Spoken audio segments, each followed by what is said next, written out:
Let me just grab a pen, a good pen, not that one.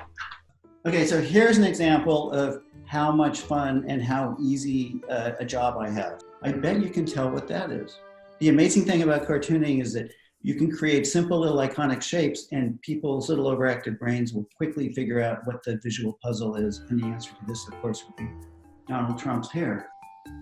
Then I give him a chin, and another chin, bring it around, and boom. My main gig at Politico is I draw the editorial cartoon, which I have to hasten to point out represents my opinion alone. I'm like a columnist in a newspaper. I do 3 of these a week for our opinion section. And the one I was just working on is playing around with this idea of the Council to Reopen America. There's a little bit of the Survivor Tribal Council I'm trying to touch on, and a little bit of the Flintstones.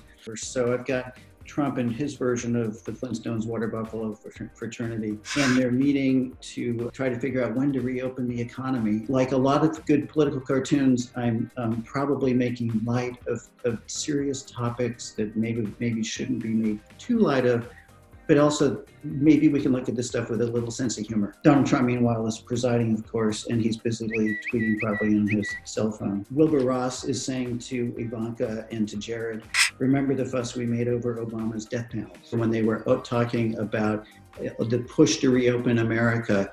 And my friend tweeted, aren't these the guys that were so upset about Obama's quote unquote death panels? So that was like the kernel of it. And then I start sort of turning in my head and I begin to sort of visualize the idea. A cartoon like this is a fairly complex one. There's a lot of different visual elements. I'll sketch it once or twice. And once I get the sort of composition worked out, I go to the watercolor paper. This one altogether took me probably about 4 hours, 5 hours. I like the little tiny Easter eggs that you put in the cartoon. The readership of Politico is smart and sophisticated. And so they often pick up on this stuff. So like the one I liked in this one was Wilbur Ross is famous for these crazy velvet slippers that he likes to wear that have little coats of arm. So if you look at Wilbur's feet, there's just a hint of a nice burgundy velvet pair of slippers.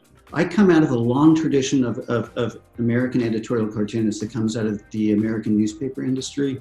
And so we're these creatures that live on the editorial pages, but we really express our own individual opinions. We are like newspaper columnists who draw, or newspaper columnists are actually like cartoonists, but they can't draw, which makes us far superior.